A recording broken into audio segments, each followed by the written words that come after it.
Hi, I'm your host, Steven, and welcome back to the Roundtable, where we talk about everything on movies, music, video games, comic books, you name it. We'll review it if we have the time and have it in front of us because we do pay for it ourselves. We don't have any sponsors, unfortunately, but we do our best.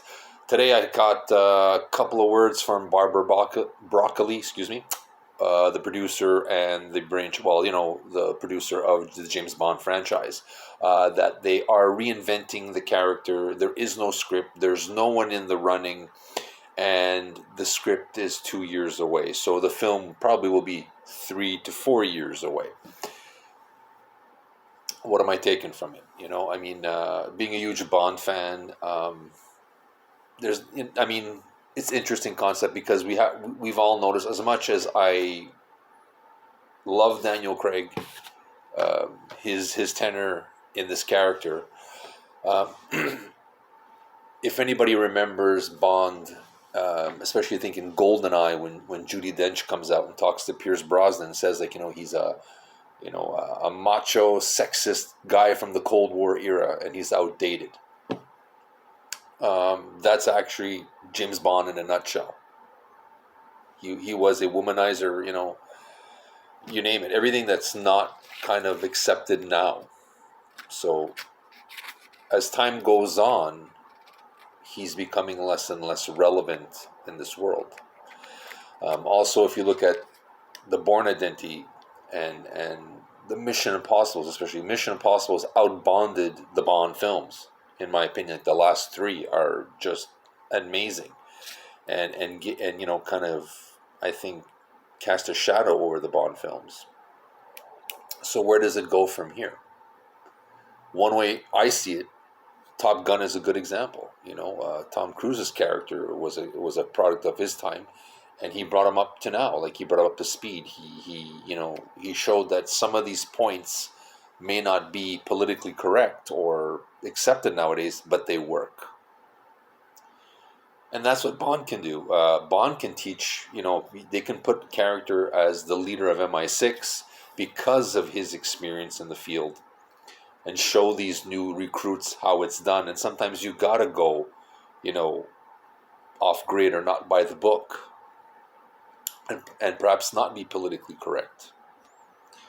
And the reinvention is the world that Bond served in his original incarnations with Roger Moore, Sean Connery, Lazenby. That world that he served no longer exists. So where does he fit? What can they go with him?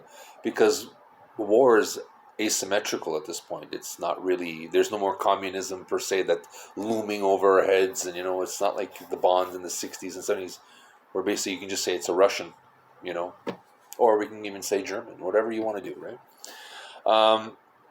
Where does it go? I don't know. I could say you do like a Top Gun thing, you can start that, or go back in time and set Bond back in the 60s. And you can get away with being the sexist thing and the machoism, and you can use the Russians. You have a slew of villains at that point that, if we know that it's, in the 60s, that's time. So these are the things they can do and look at.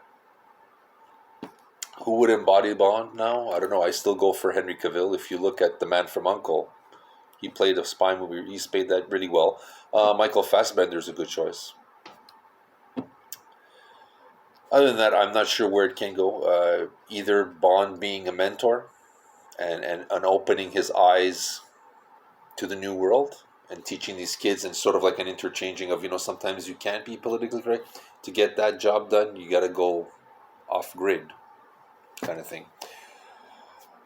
Or, like I said, go back to the 60s. Go back literally to its inception and show Bond as what he is, and you can make like Top Gun, like no green screen, like real special effects, and because they've been going bigger in their special effects and their stunts. Where else can they go, Can you find somebody like Tom Cruise who's gonna, climb a building in Dubai, or hold his breath for 6 minutes?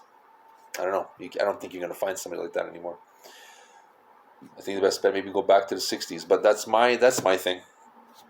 I'd love to hear from you guys. Let me know, where do you think where does Bond have to go? How do we keep him relevant? Or do we make it a machine?